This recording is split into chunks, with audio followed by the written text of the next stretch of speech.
Vamos abrir a Bíblia em Romanos, capítulo 5.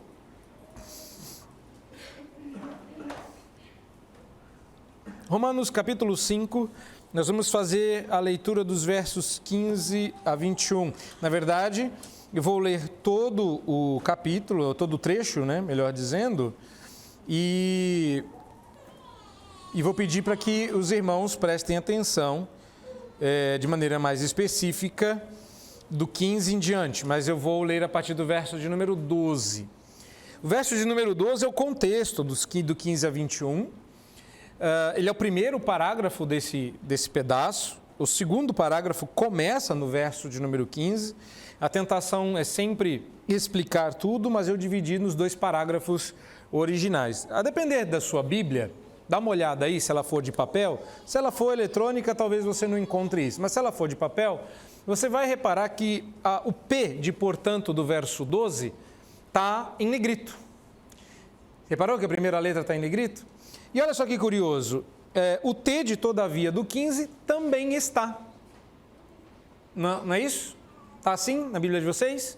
Olha só, essas marcações indicam o início dos parágrafos no grego, para que vocês saibam disso em português. Então, quando eu fiz a divisão, eu não fiz ela aleatoriamente. A mim me parece que Paulo está tratando de um assunto em um parágrafo e outro. Você reparou que depois do 15 não tem mais nenhuma letra em negrito até o final? Que vai direto até o final, porque é um parágrafo só. Olha só que legal. Aprendeu mais uma. Porque Bíblia não é só um livro, você tem que aprender a ler. Ele tem uns truquezinhos. Esse é um deles que ajuda a gente a entender. Mas eu vou ler do parágrafo anterior para você entender o contexto em que o todavia, porque ele vai fazer um contraponto com o parágrafo que começa no 12, para que você possa entender o argumento do apóstolo Paulo. Acompanhe aí na sua Bíblia o texto que diz assim: portanto, assim como por um só homem entrou o pecado no mundo, e pelo pecado a morte, assim também a morte passou a todos os homens, porque todos pecaram. Porque até o regime da lei havia pecado no mundo, mas o pecado não é levado em conta quando não há lei. Entretanto, reinou a morte desde Adão até Moisés, mesmo sobre aqueles que não pecaram à semelhança da transgressão de Adão, o qual prefigurava aquele que havia de vir. Todavia, não é assim o dom gratuito como a ofensa, porque se pela ofensa de um só morreram muitos, muito mais a graça de Deus e o dom pela graça de um só homem, Jesus Cristo, foram abundantes sobre muitos. O dom, entretanto, não é como no caso em que somente um pecou, porque o julgamento derivou de uma só ofensa para a condenação, mas a graça transcorre de muitas ofensas para a justificação. Se pela ofensa de um e por meio de um só reinou a morte, muito mais os que receberam a abundância da graça e o dom da justiça reinarão em vida por meio de um só, a saber, Jesus Cristo. Pois assim como por uma só ofensa veio o juízo sobre todos os homens para a condenação, assim também por um só ato de justiça veio a graça sobre todos os homens para a justificação que dá vida. Porque como pela desobediência de um só homem muitos se tornaram pecadores, assim também, por meio da obediência de um só, muitos se tornarão justos. Sobreveio a lei para que avultasse a ofensa, mas onde abundou o pecado, superabundou a graça, a fim de que, como o pecado reinou pela morte, assim também reinasse a graça pela justiça para a vida eterna, mediante Jesus Cristo, nosso Senhor. A gente considera esse texto fácil até ter que pregar nele. Foi essa a minha sensação, até a gente ter que explicar. Pois bem, como eu disse às crianças, repito aqui a vocês.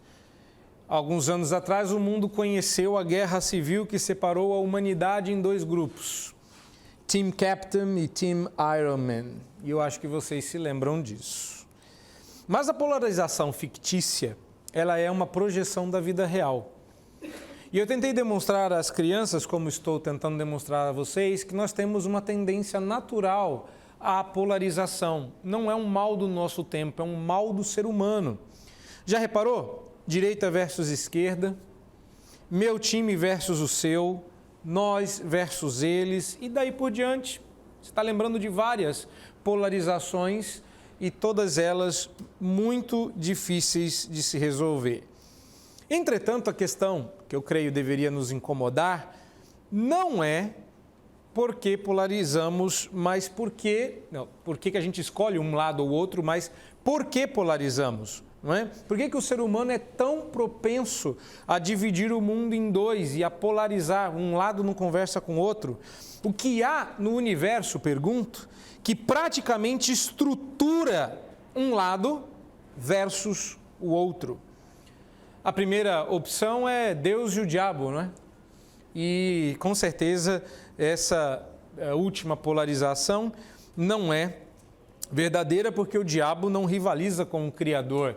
Mas esse não é o ponto que eu quero falar hoje.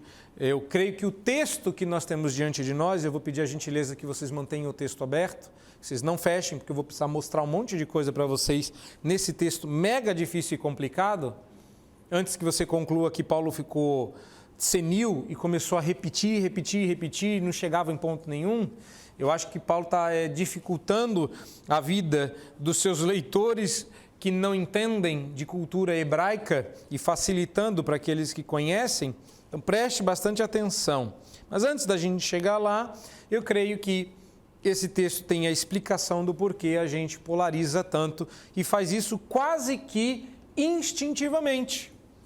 Eu creio que nesse texto nós temos a verdade que separa a humanidade em dois grupos distintos, com destinos diametralmente opostos, que nós vamos chamar de Team Adam e Team Christ. Se você preferir, time Adão e o time Jesus Cristo. Isso. Aliás, não olha para mim com essa cara, porque a polarização que a gente vê nas telas, ela é uma projeção do coração humano que não entende a verdadeira polarização entre o time Adão e o time Jesus. Vou começar perguntando qual é o seu, em que lado você está. A vinda de Jesus ao mundo tinha que resolver bem mais do que o problema da morte que a gente mencionou, do 12 ao 14. Todos os problemas que nós temos visto ao longo da exposição de Romanos precisavam de solução definitiva, eu diria até eterna. Muita coisa que a gente viu aqui, vários elementos da cultura judaica, da cultura romana, estava tudo muito errado e a vinda de Jesus tinha que consertar isso. Então, como eu pretendo mostrar, como veremos no texto do apóstolo Paulo, ele entende que o mundo está sim dividido em dois. Existe uma polarização real, estruturante, na realidade, que a gente mimetiza, que a gente imita de maneira menor, em escala menor e menos mortal do que a verdadeira. Os representantes desse mundo dividido são Adão de um lado e Cristo de outro, de modo que há aqueles que são representados por Adão e aqueles que são representados por Jesus Cristo, os dois grandes cabeças da humanidade. Nós falamos sobre isso na mensagem anterior, quando eu expliquei que o representante precisa ter certas características que nós não temos. Não quer dizer que essa é a base da democracia e que os nossos representantes tenham, de certa forma, esses atributos. De certo que não. Mas, se a gente vai falar de representantes diante de Deus, o ideal seria que ele fosse mais do que honesto, que ele fosse santo, justo, puro e bom. Nesse caso, Adão era, quando representou a humanidade, e Jesus veio santo e pleno para representar a humanidade novamente, nos mesmos termos de Adão. Essa é a razão pela qual só existem dois representantes. Adão porque foi o primeiro e Jesus porque teve que vir revestido pelo Espírito Santo para que a corrupção humana não o atingisse. Outra polarização, e essa talvez mais importante até para o texto, mas eu vou mencionar só para o caso de alguém depois assistir esse sermão ou querer estudar o texto e aí ficar sabendo e falar, o pastor nem falou isso para nós, então vou mencionar essa também, que é uma outra polarização na teologia histórica, mais técnica, mas igualmente famosa, que é a polarização entre lei e graça. Você já deve ter ouvido falar sobre isso. A versão popular disso é: não estamos debaixo da lei, estamos debaixo da graça. Isso aí é rima de palhaço de circo, fazendo graça de coisa importante. Não. Esse negócio de não estamos debaixo da lei, mas sim debaixo da graça é uma desculpa para fazer coisa errada, geralmente. Ou seja, não fala para mim fazer o certo, não, que eu tenho que obedecer, que eu estou debaixo da graça. Você aperta o seu nariz vermelho e segue sua vida. Não. Curiosamente, o momento em que Paulo tinha todos os elementos na mão para falar da polarização lei e graça, mas ele não fala, que era agora. Esta figura, lei versus graça, não está no texto que nós temos diante de nós, apesar da oportunidade de ter se feito benfazeja. Então, novamente, a ilustração do universo Marvel, usando dessa ilustração, a polarização lei-graça também não existe de verdade, apesar de ser inspirada numa polarização real. A pergunta é: qual é a polarização real? Você pensou em Adão versus Cristo. Calma, eu não vou ser repetitivo como o apóstolo Paulo. Não é por aí que eu vou. Eu estou perguntando aqui qual é a verdadeira antítese. Qual contraste espelha condignamente a realidade que separa os representantes de Adão dos representantes de Cristo? Por que há uma antítese? Qual é a razão por detrás disso? Então, nós vamos começar entendendo o que esse texto quer dizer, como que uma espécie de contextualização. Olha aí para o seu texto. Eu vou falar do 15 em diante, e o 15 para mim é um verso-chave. Mas esse texto não é um texto fácil. Você já reparou como ele é repetitivo? Como parece que Paulo está dando volta aqui, repetindo a mesma coisa várias vezes? Será que Paulo estaria usando o método da repetição para deixar claro para nós? Eu acredito que não. E enquanto eu preparava a contextualização, eu fiz a seguinte reflexão. Vou falar para eles sobre a minha missão, que missão difícil que foi organizar esse material rico e abundante que Paulo distribuiu nesse texto. Durante o arremate final, né, quando eu estava terminando de dar forma para essa mensagem, eu cruzei umas 4 vezes com a minha esposa em casa e eu falava assim: texto difícil.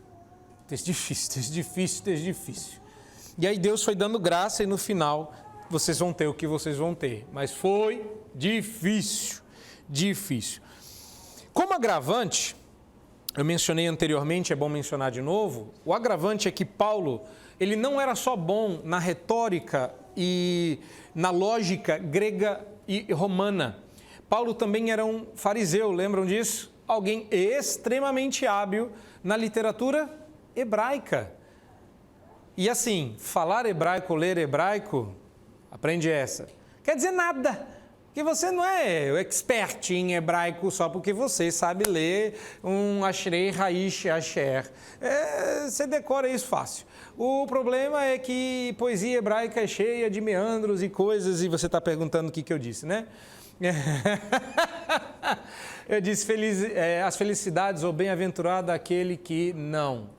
E não disse o quê? Que não andou no caminho dos ímpios. Eu estava recitando Salmo 1. Calma, isso a gente aprende, é prova, tem que saber, vai aprendendo essa. Por que eu estou dizendo isso?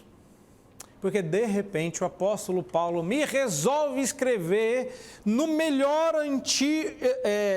estilo típico do Antigo Testamento, a partir do verso 15, o que torna esse texto, à primeira vista, ainda mais desafiador para entender, visto, inclusive, a distância cultural entre nós. Então, aí a razão. Mas Paulo não me parece, entretanto, preocupado em explicar como Adão e Cristo sejam, cada um, o representante de uma cadeia familiar de elos inquebráveis, que eu já fiz para vocês, mas não é o interesse do apóstolo Paulo. Então, eu não vou entrar fundo nessa questão, porque o texto não me pede isso.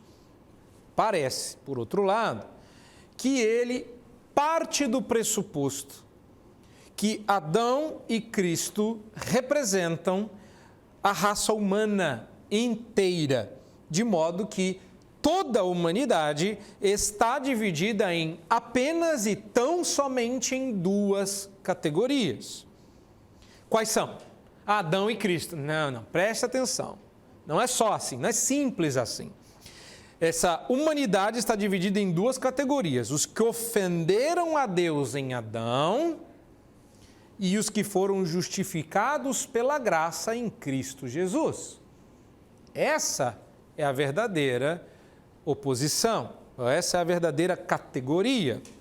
Olha agora o verso 15 com um pouco mais de atenção, porque é nele que Paulo estabelece o prisma através do qual ele deseja abordar a questão, que é a diferença entre o que causou a ofensa de Adão e a manifestação da graça de Deus em Cristo causou como efeito. Veja a primeira parte do verso, que diz que, todavia, não é assim o dom gratuito como a ofensa. Tem um ponto e vírgula depois disso, inclusive. Notaram aí? O que Paulo vai fazer é nos instruir sobre como Adão e Cristo perfazem duas vertentes para a humanidade, e isso graças a Deus, porque, como nós vimos, se não houvesse em Cristo uma segunda vertente, todos nós estaríamos na única vertente possível, a de Adão. Então, não é que existem duas opções, sempre houveram, e você chega lá e escolhe qual, como alguém que chega de outro estado e tem vários times para você escolher e você só pode escolher dois. Não há nenhuma referência a uma história real, por acaso. Não, só havia uma escolha. E ao enviar Cristo, Deus abre uma segunda vertente, uma segunda escolha. Por isso que Paulo vai dar, em alguns momentos, graças a Deus, inclusive ele faz isso no verso 15, porque Cristo é a segunda vertente, ou a possibilidade de você sair do Team Adam. Pois bem, se Deus não houvesse enviado Jesus Cristo, nós literalmente estaríamos mortos. Portanto, Adão e Cristo têm algo em comum. E eu só vou falar disso agora porque o texto vai falar sobre as diferenças, mas há algo em comum aqui. E é por isso que é tão repetitivo aos nossos olhos. Ambos são um só homem cujas obras têm efeitos sobre muitos. Não existe esse negócio... Minha vida, eu sou responsável, eu pago com as consequências do que eu faço, ninguém tem nada a ver com isso.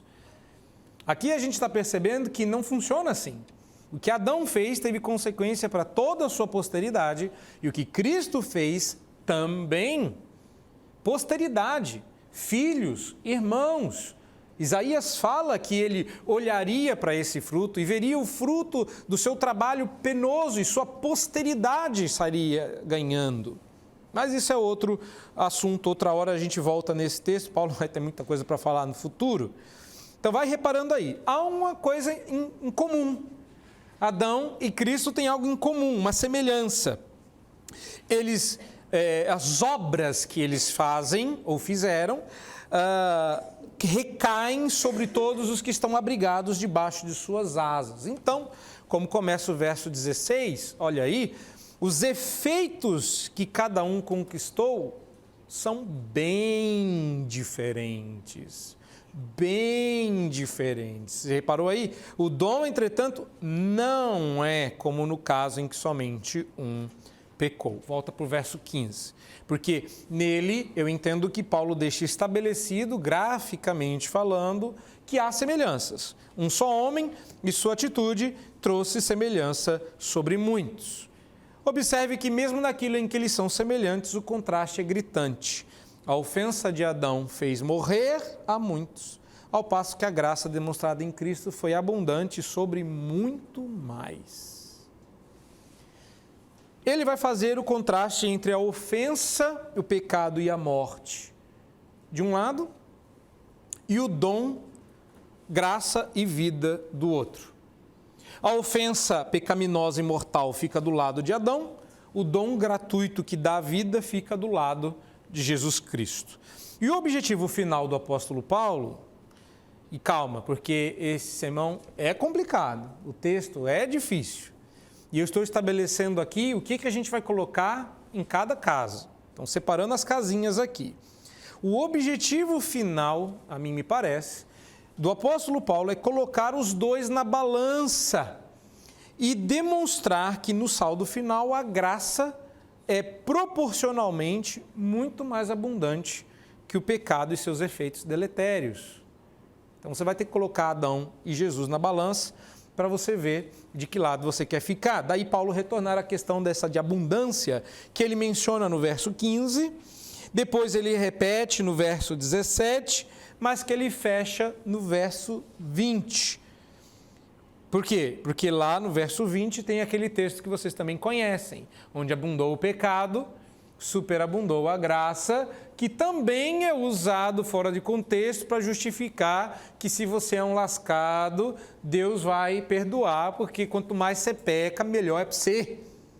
Porque aí Deus pode demonstrar mais graça, seu sem graça. Para não dizer outra palavra que também tem graça e que diz que você não a tem. Fica essa aí para você entender. Resta saber, então, qual é o grande contraste que Paulo está estabelecendo entre Adão e Cristo. E eu acho que esse texto vai ajudar você a entender qual é o grande contraste da realidade. E eu creio que ao sabê-lo, veremos que mais do que estabelecer esse contraste, Paulo está interessado nos efeitos do contraste. Então não é só uma aula sobre contrastes e o que tem do lado de Adão e o que tem do lado de Cristo, mas que efeitos esses contrastes causam. Então, o verdadeiro contraste é entre a ofensa e a graça. Aliás, entre o alcance dos efeitos da ofensa de Adão e o alcance dos efeitos da justificação proporcionada em Cristo. Os efeitos do alcance da ofensa de Adão e os efeitos do alcance da justificação. E é isso que Paulo estabelece aqui. Feitos os times, vamos ver os benefícios, vamos ver o ranking. E aí temos uma lista, e eu acho que essa é a razão. E entenda a estrutura desse texto. Paulo estabeleceu o que eu acabei de estabelecer com vocês aqui. Adão de um lado, do mal. Jesus do outro, do bem. Esse aqui é a encarnação de Deus, esse aqui é igual a gente. A gente tem que passar para o lado de lá porque esse aqui também é ser humano 100%, veio para nos justificar. Mas o ponto é, ele vai, usando um estilo hebraico, repetir isso em cada um dos versos. É por isso que parece repetitivo. Então o segredo não está naquilo que você já sabe, que por um homem, Adão, veio a morte sobre todos e por um homem, Jesus Cristo, tem justificação para muitos mais. Você já entendeu isso? Agora, os detalhes fazem toda a diferença. Então, a gente vai ignorar essa parte, que eu gastei a primeira parte da minha mensagem explicando, estabelecendo aí o contexto onde esses contrastes vão acontecer, e agora eu vou chamar a sua atenção para isso. Primeira coisa que eu quero chamar a sua atenção, que ainda não é um dos meus pontos, mas ajuda você a entender, eu gostaria de defender a causa da ofensa versus graça. De novo, seria mais fácil falar da celeuma lei versus graça, mas deixa eu defender que o verdadeiro contraste é sobre ofensa e graça. Me permita isso. E eu vou fazer isso do fim para o final, do fim para o começo, perdão. Olha lá o verso 20 e o verso 21, que para mim formam uma unidade. Tá? Verso 20 e 21 formam uma unidade. A questão aqui, me parece, é que Paulo conclui o texto aqui. Ele chega no ápice do seu argumento aqui, no verso 20 e 21, que é o destino final da sua argumentação. E ele, lá no final, ele menciona a lei. Verso 20. Sobreveio a lei para que avultasse a ofensa. Observe, entretanto, que a vinda da lei tinha o objetivo de evidenciar a ofensa. O objetivo da lei não era se contrapor à graça. Aqui eu vou falar de alguma coisa que não está no texto, mas que ajuda você a entender por que Paulo nunca coloca lei versus graça. É ofensa versus graça. Por quê? Porque a lei foi dada em contexto de graça. A lei é uma manifestação da graça. Quando Deus dá a lei para o povo no deserto, Ele não está fazendo isso com vistas a ser obedecido para então abençoar o povo. Lembrem-se de que a lei foi dada a um povo esvaziado de honra, de valor, de riquezas. Se Deus tivesse dado a lei para o povo no Egito, dizendo, está aqui, ó, se obedecer eu tiro vocês do Egito, sabe quando que Israel ia ter saído? Nunca! Mas Deus primeiro tirou o povo do Egito, graça. Primeiro Deus salvou o povo do Egito, graça. Primeiro Deus protegeu o povo do Egito, graça. Para então, em contexto de graça, liberdade. Longe dos inimigos, lembrem-se de que os inimigos correram atrás de Israel e Deus os fez afogar no mar. E eles já do outro lado, livres, protegidos, prontos. Deus diz, agora vocês podem receber a lei. Deus se assenta no seu trono e dá a lei ao seu povo. E a cena é muito majestosa e a gente fica meio que sem entender como é que isso pode ser graça. Mas é como um pai que se assenta na sua poltrona e chama os seus filhos para perto de si e diz, deixa o papai dizer como é que vai funcionar a partir de agora. Agora vocês estão livres, eu governo este povo e aqui em casa funciona assim. E não é, aqui em casa funciona assim. Não, aqui em casa funciona assim, querido. Deixa eu explicar o que estava errado lá que vocês estavam fazendo e que a partir de agora não pode mais fazer. É como um filho adotivo que chega no seu novo lar e o pai, com amor, diz, meu querido, a partir de agora você vai estar debaixo de uma casa que te ama, que te guarda, primeiro eu te tirei, primeiro eu te limpei, primeiro eu te dei roupa, te dei quarto, te dei amor, mas agora você precisa obedecer algumas regras. E Israel disse, estou debaixo da graça, não estou debaixo da lei. Entendeu, pecador? Então, a lei não está oposta à graça. A lei é uma expressão da graça. Agora, qual é o contraste que se faz com a graça? A lei, diz o verso 20, observe aí, veio para que a ofensa aparecesse. Isso tem a ver com o que eu disse no contexto. Olha lá para o verso 12 a 14.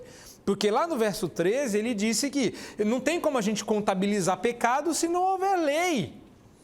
Ou seja, existia pecado antes da lei? Claro, mas a gente não sabia disso. Então veio a lei para dizer que aquilo que a gente estava fazendo estava errado. Então é por isso que a lei veio. Volta para o verso 20. O que a lei está fazendo? A lei veio para se tornar o pano de fundo que faria com que a ação em primeiro plano ficasse em evidência.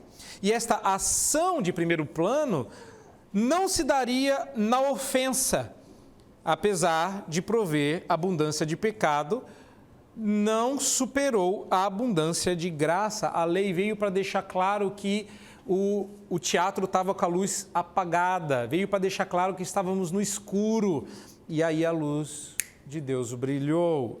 Era necessário então, e aqui vai doer, porque é uma coisa que você sempre quis saber, e agora que você vai saber, você vai continuar com uma coceira na alma.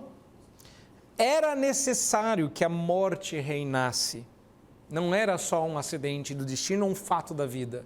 Era importante, fazia parte do plano o tempo todo. Que a morte reinasse com todo o seu poder, para ficar claro, cristalinamente claro e evidente, que, e aliás, tem uma expressão no direito americano, que não sei por que me ocorreu aqui, que é o beyond reasonable doubt, além de dúvida razoável. Me parece que esse é o ponto do apóstolo Paulo. Ele está usando o direito romano.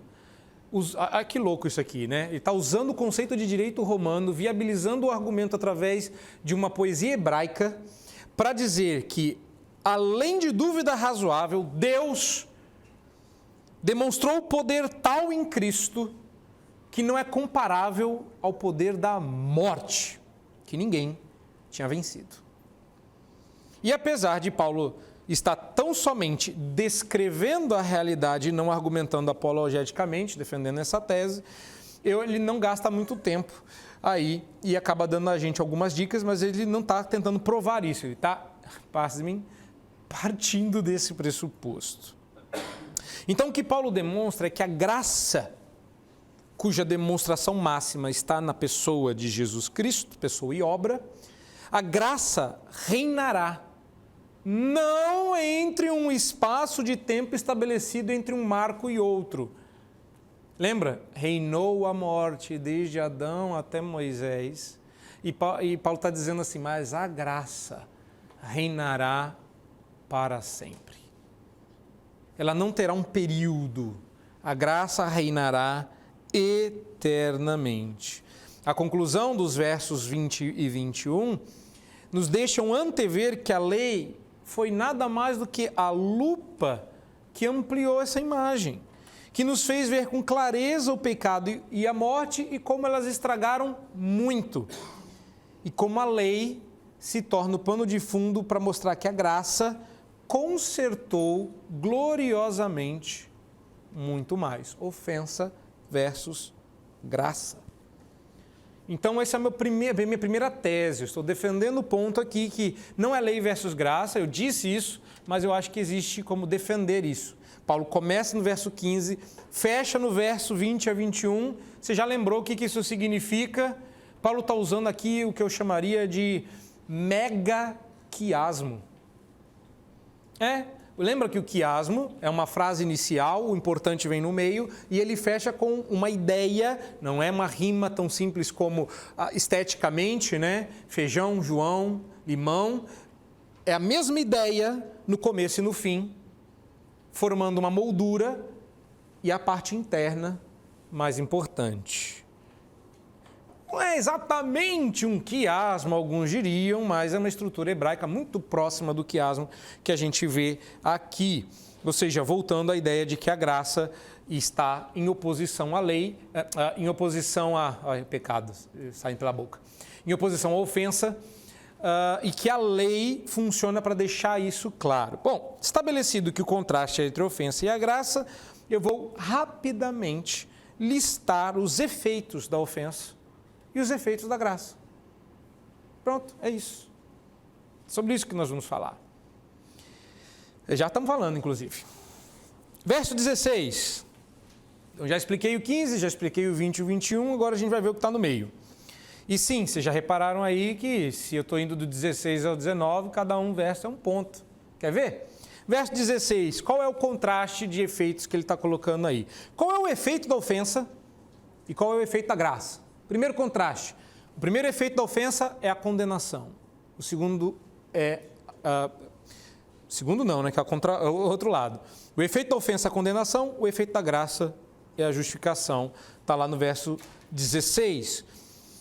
O dom, entretanto, não é como no caso em que somente um pecou, porque o julgamento derivou de uma só ofensa para condenação, mas a graça transcorre de muitas ofensas para a justificação. Paulo está dizendo que, de um lado, você tem uma figura côncava e do outro uma figura convexa.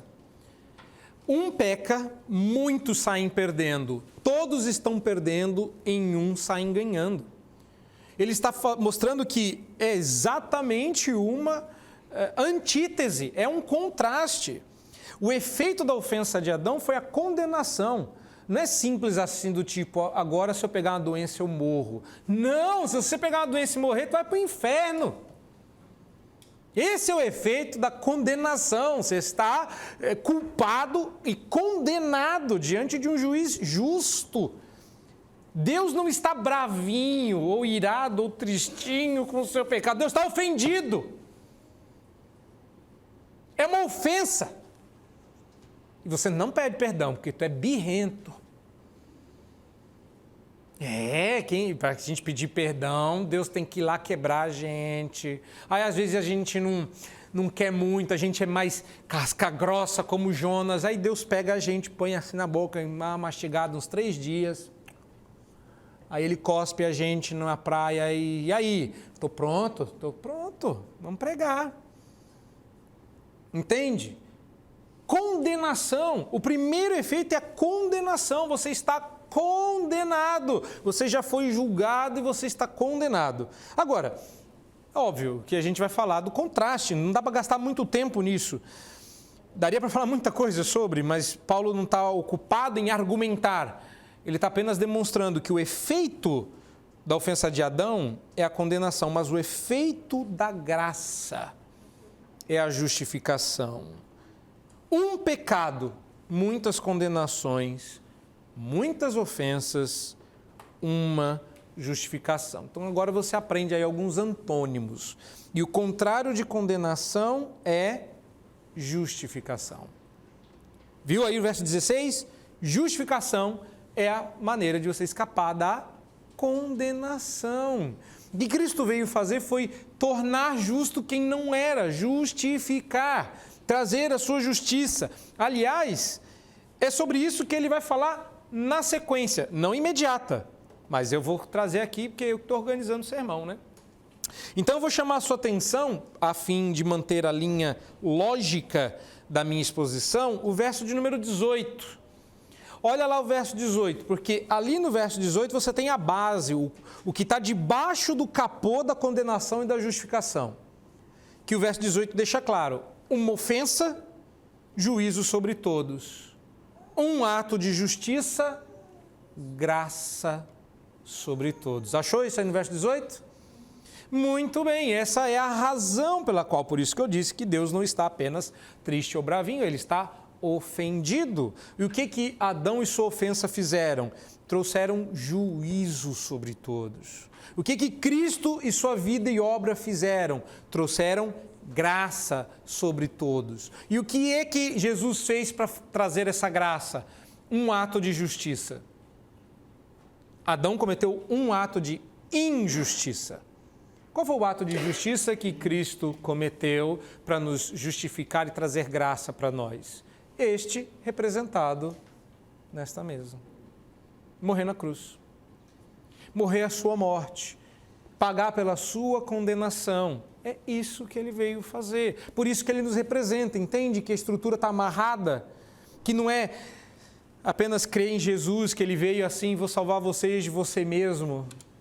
Porque tem umas pessoas cantando uns negócios desse aí, que eu sou o inimigo maior de mim mesmo, eu tenho que escapar de mim, eu tenho que me livrar de mim, quem me livrará de mim? Paulo pergunta isso em Romanos, e ao invés de ele dizer, eu mesmo vou dar conta, ele diz, Jesus veio, e graças a Deus por isso, porque o ato de justiça dele em meu lugar derrama graça sobre mim, e o ato de injustiça de Adão em meu lugar derrama desgraça sobre mim. Primeira, então lembrando, primeiro contraste, contrário de condenação é justificação. E o contrário de ofensa é justiça. Contrário de ofensa é justiça. Quando eu disse que há dois times e que um ofende, que é Adão, e o outro derrama graça, é porque essa é a separação. Qual é a estrutura? Aqui eu estou falando dos efeitos. Quais são os efeitos do pecado de Adão? Deus está ofendido comigo. Quais são os efeitos da justificação que há em Cristo? A justiça para mim. Foi feita justiça em meu lugar. Porque alguém precisava pagar pelo que eu fiz. Você jogou pedra no vidro e o vidro quebrou. Pedir perdão não restitui o vidro. Não põe o vidro de volta no lugar. Alguém vai ter que pagar por isso. Alguém foi lá e pagou por isso. Jesus Cristo. Tem mais dois. São 4. Sermãozinho diferente hoje. Primeira, condenação versus justificação. Ofensa versus justiça, verso 17. Olha o verso 17. Qual é o próximo contraste que Paulo está estabelecendo aí? Nada novo. Morte versus vida. Sim, qual é o efeito do pecado de Adão? Morte. Diz o texto que a ofensa de um fez reinar a morte, mas a graça que há em Cristo fez com que reinassem em vida. Acharam aí?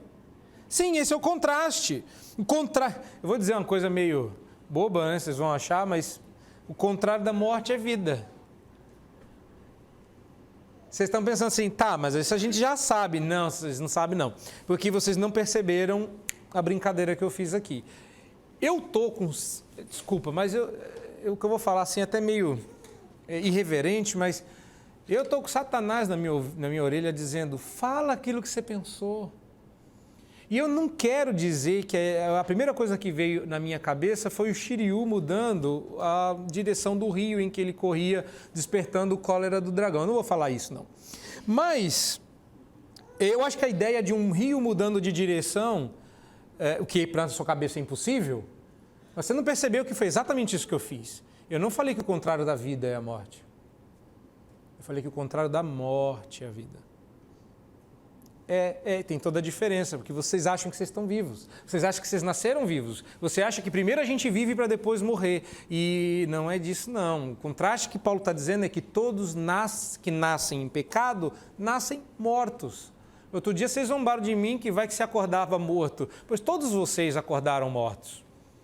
Primeira vez que vocês acordaram na vida, vocês estavam mortos. Por isso que o contraste não é entre vida e morte, é entre morte e vida. O rio corre em outra direção. Você estava morto em seus delitos e pecados, mas Deus, sendo rico em misericórdia, por causa do grande amor com que vos amou, vos deu vida estando vós mortos em vossos pecados.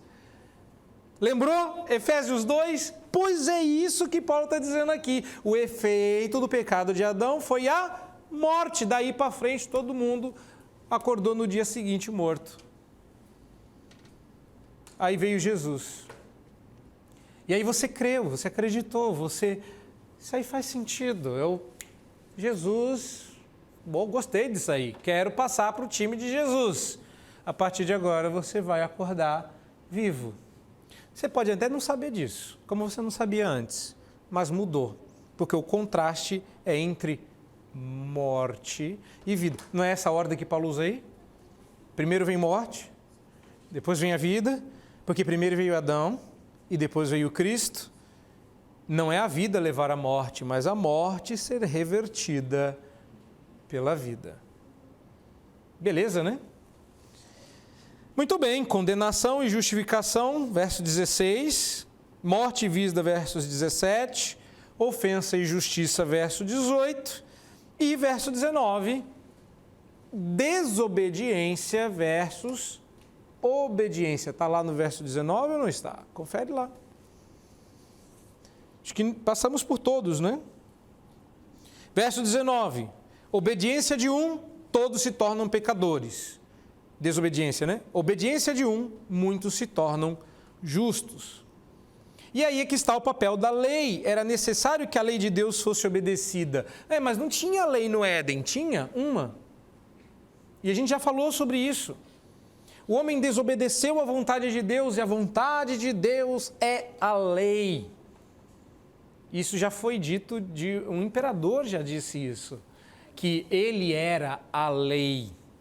Ele disse de outra forma, essas duas frases são históricas, eu sou a lei e eu sou o Estado. E Deus disse assim, eu sou Deus. Eu sou o criador da lei, eu sou o criador do Estado, eu sou o criador de tudo. Então, assim, tudo que ele falava era lei, literalmente. E quando ele disse assim, haja luz e houve luz, virou a lei. Quando ele disse, separem-se as águas de cima com as águas de baixo, e virou lei. Que agora a gente chama de lei da natureza, mas não, é a lei de Deus. E a gente vive quebrando todas as leis. Deus criou em cima e embaixo, céus e terra, homem e mulher, e a gente está quebrando essa lei. Entenderam agora? Aí o que vem? Paulo vem dizer assim, desobediência de Adão, obediência de Cristo. Era necessário que a lei fosse obedecida. Deus, anota aí, Deus não é brasileiro. Ou seja, Deus não tolera a impunidade. Deus não estimula a impunidade. A lei dele foi desobedecida. Alguém precisava não só pagar, alguém precisava obedecer. Porque a gente pensa assim, a lei de Deus foi quebrada, então ele sai punindo. Sim, mas ninguém nunca vai obedecer essa lei? Essa lei é impossível de ser obedecida. Veio Cristo na plenitude do tempo, debaixo da lei, e a obedeceu em nosso lugar. A razão pela qual existe justificação não é porque Jesus resolveu trazer um pacote de justiça vindo do céu e distribuir pedacinhos de justiça para cada um, que cada pedacinho era eterno. Não, ele veio fazer o que você não faz. Não é que você não fez, é que você não fez, que você não está fazendo e que, infelizmente, porque você é pecador ou pecadora, não fará. Ele cumpriu toda a lei, de cima e embaixo, cabo a rabo, do começo ao fim, e fez isso por você. Então, quando você chega no céu e o próprio Senhor Jesus perguntar, você cumpriu a lei? Você vai dizer, sim. Mas você não cumpriu a lei. Não, eu não cumpri, mas a lei está cumprida, pode ver aí. Porque alguém cumpriu em meu lugar. E se for Cristo que estiver na porta, ele diz que é a porta, né? Você pode até dizer, eu cumpri, você sabe, foi você. E aí ele vai dizer, entra bendito do meu Pai, você era dele e eu não joguei você fora. Eu obedeci pensando em você, eu obedeci por você. Jesus Cristo veio para obedecer não só em nosso lugar, mas também em nosso benefício. Por isso, justificação que dá vida, tornar justo. Essa é a expressão de justificação. A obediência de um só torna, estou lendo o final do verso 19, torna justo a muitos. Esse é o contraste. Deu trabalho chegar aqui, mas é isso. O verdadeiro contraste é entre ofensa e graça. Pela ofensa de Adão, eu ganho condenação. Pela graça de Deus em Cristo, justificação. A ofensa deixa Deus ofendido e eu culpado. A graça paga essa ofensa na justiça de Cristo. Pela ofensa de Adão, eu morro. Pela graça em Cristo, eu vivo. Pela ofensa de Adão, eu sou um desobediente. Pela graça de Deus, eu luto para obedecer, mas ele obedeceu em meu lugar. Toda obediência requerida está paga. A que conclusão nós podemos chegar, então? Por que Deus te trouxe aqui hoje? Por que vocês estão aqui, presentes ou online? A gente geralmente quer saber disso, né? Será que vai vir uma revelação reformada?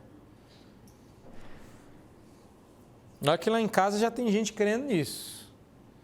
Você luta com texto, você fala, gente, não tem um sermão. De repente, Deus faz um download e o sermão veio. Calma, eu vou explicar isso outro dia, não hoje. Por que você está aqui? Para adorar a Deus. Olha que presbiteriano. Você está aqui hoje para saber tudo isso e todas essas informações necessárias para você tomar uma decisão balizada, para você decidir para qual time você quer ir, em que time você quer estar, sabendo quais consequências você terá em cada uma das opções. Você fala, mas isso é arminiano, o senhor está dando opções para a gente? Claro que estou dando opção. Continuar morto em seus delitos e pecados e parar no quinto dos infernos, ou... Assustou? Ou aceitar a oferta graciosa de Deus em Cristo Jesus, onde você vai ganhar justiça, paz, liberdade, tanto benefício, tanto coisa boa, obediência. Nem obedecer você vai precisar, você vai obedecer, claro, mas agora não mais debaixo do jugo da lei. É isso mesmo, Você veio aqui hoje para eu te ajudar a tomar uma decisão sábia e para que você saiba quais consequências você vai ter em cada uma dessas decisões. E não é escolher entre Adão e Jesus, é permanecer no time de Adão ou mudar do time de Jesus, para o time de Jesus. Para vocês entenderem a figura, eu vim com o meu time e entrei no ônibus em que você estava. E estou perguntando com a minha galera qual é o seu time. Aí você vai ter que tomar uma decisão. Assim, mas eu vou ter que tomar com base em quê? Eu estou com medo agora de ir para o inferno. Que seja. Mas eu acho que é melhor tomar uma decisão sabendo que os benefícios de mudar... É claro que eu estou redimindo a história, porque se eu mudasse de time naquela ocasião, estaria mudando para pior. Mas nesse caso eu estou ajudando vocês a tomar uma decisão para muito melhor, para você sair da condenação e ir para a justificação, sair da morte para ir para a vida, sair da desobediência para a obediência. Como dizer não a isso? Sendo duro de coração, sendo ímpio, dizendo quero ir para o inferno, queimar é minha praia, estou gostando dessa ideia. E é muito provável que isso não esteja acontecendo com vocês agora. E por isso que eu digo, eu estou ajudando vocês a tomar a decisão, mas eu não sou imparcial, né, de maneira nenhuma. A minha pergunta que eu até coloquei aqui é: por que cargas d'água alguém desejaria permanecer sob os auspícios de Adão? Que vantagem não só Maria, mas qualquer um leva? Continuar debaixo de Adão para modo de quê? E você está pensando assim, mas eu já sou crente. Já até fiz a pública profissão de fé. Para, pastor, eu quero ir para o céu. Mas se você já tomou essa decisão, então você sabe por que você está aqui. Para lembrar você de que você tomou a decisão certa. Para lembrar você dos benefícios que há em Cristo Jesus.